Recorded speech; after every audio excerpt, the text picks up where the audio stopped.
Hello guys! Welcome back to my channel. It's me again, Lakwatsirong Butiki. Mula doon sa makasaysayang simbahan ng Mendez, Cavite, ang St. Augustine Parish Church o mas kilala rin sa pangalan na Mendez Church.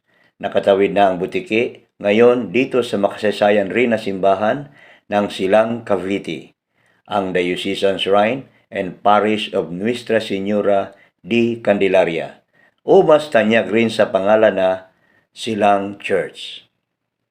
Samahan niyo ako dito guys!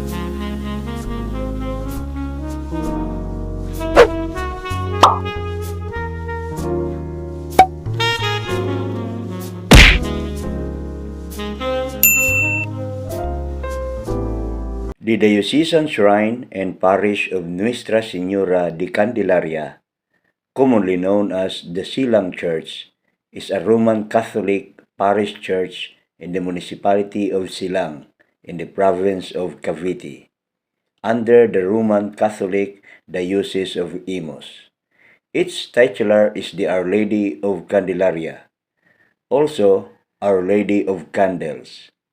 The church is known for its Spanish colonial architectural style and the Rococo-influenced retablos.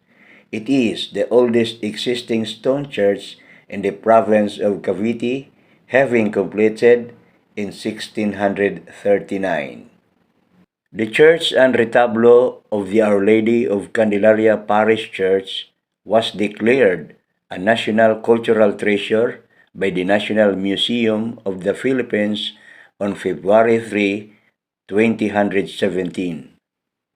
The Franciscans started evangelizing Silang in 1585 with the permission of Father Cristobal de Salvatierra.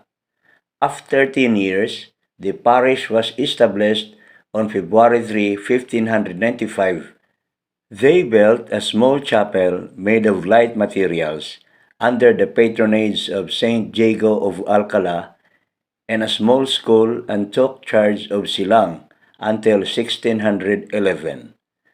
Due to the request of an encomendero, Captain Diego George D. Villalobos, to the rector of the Society of Jesus in Manila, the Jesuits were assigned to Silang in May 1599.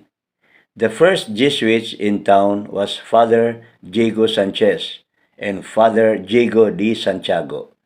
The first two Jesuits were followed by Father Luis Gomez, Father Francisco Almirici, Father Pedro Cherino, and Father Leonardo Celsi. The church and school built by the Franciscans was destroyed by fire on August 30, 1603. With a new order of priests to administer, the church and school previously built by the Franciscans were transferred in a new location and made even larger. The stone church was built from 1637 to 1639 under the auspices of Father Juan de Salazar and was dedicated to the Nuestra Señora de Candelaria in 1640. When the Jesuits were expelled from the Spanish colonies, the parish was taken over by the secular clergy in 1788.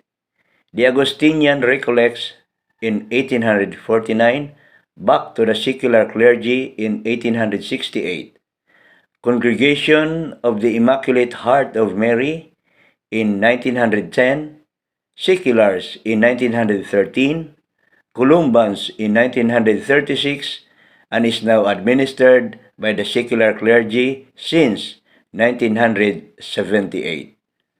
Unlike other Jesuit churches like Antipolo and Tanay, built under the auspices of Father Salazar, Silang Church is a typical Baroque church without any elaborate and magnificent ornamentation on its simple facade.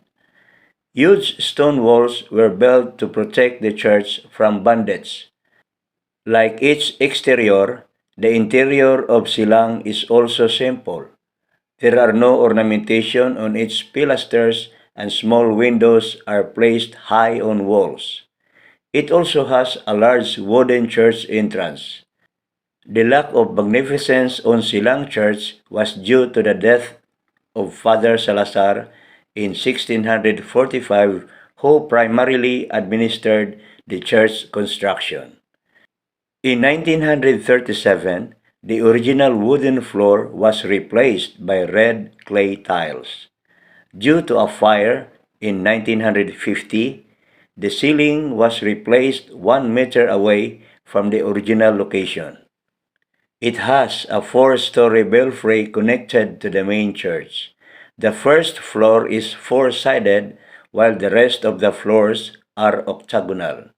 The fourth story of the belfry was destroyed in the 1880 earthquake and was only restored to its original height in 1989 after 100 years. The retablos of Silang falls under the Baroque style and is built from 1643 to 1663. It has three retablo, one retablo mayor or main altar and two side altars or collaterales in each side of the transepts which are mirror images of each other. The side altars have three levels containing reliefs except for the central niche of the second story. The first and second level has three niches, while the third level has a single niche.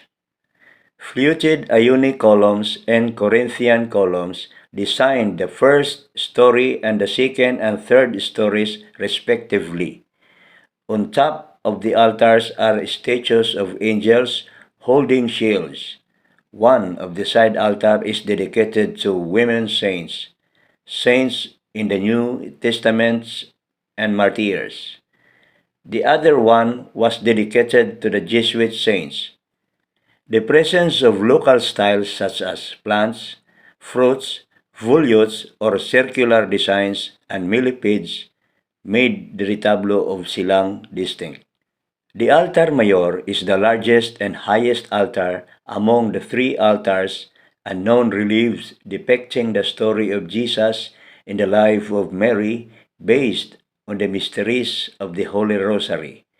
It has three levels, seven alternating niches for saints and relief, and same divisions like the side altars.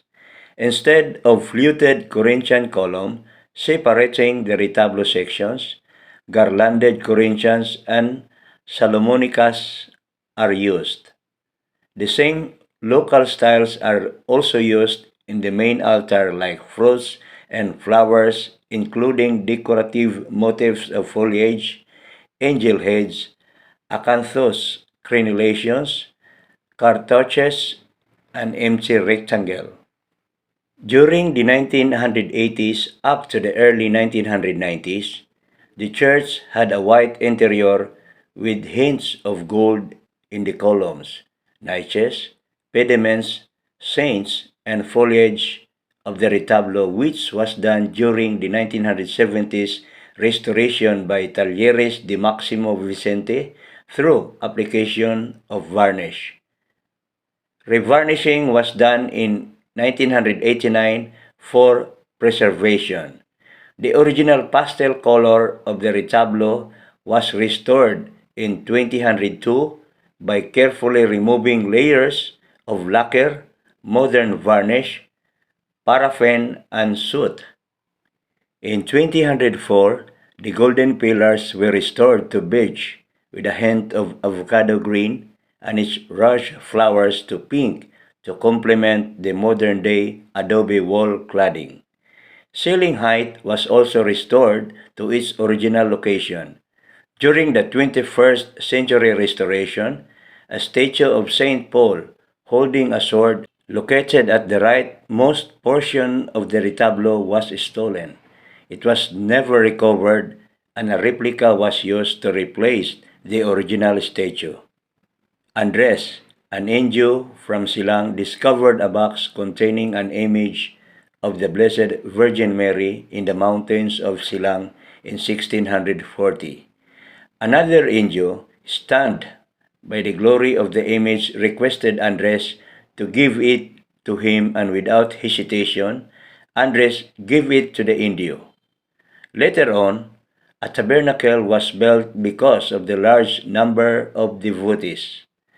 On January 30, 1643, the Indio left the town and forgot about the sacred Friday devotion that he inherited from his ancestors.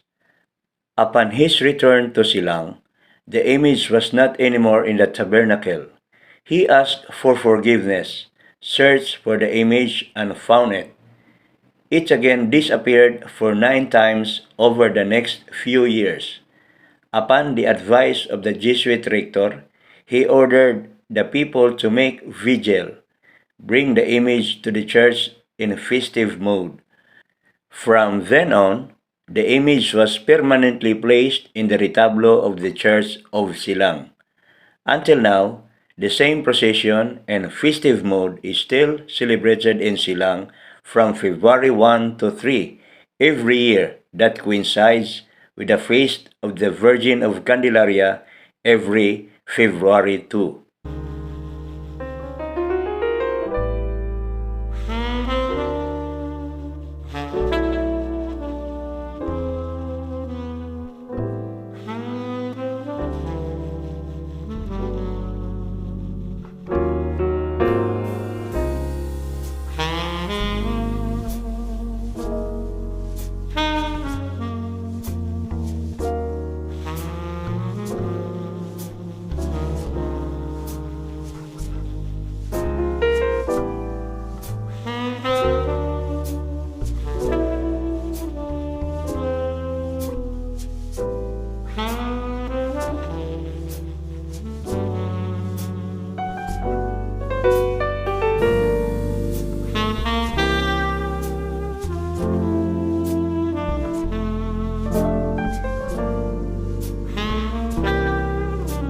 Mula naman dito sa Diocesan Shrine and Parish of Nuestra Señora di Candelaria, dito sa Silang, Cavite, gagapang pa ang butiki patungong Dasmariñas, Cavite.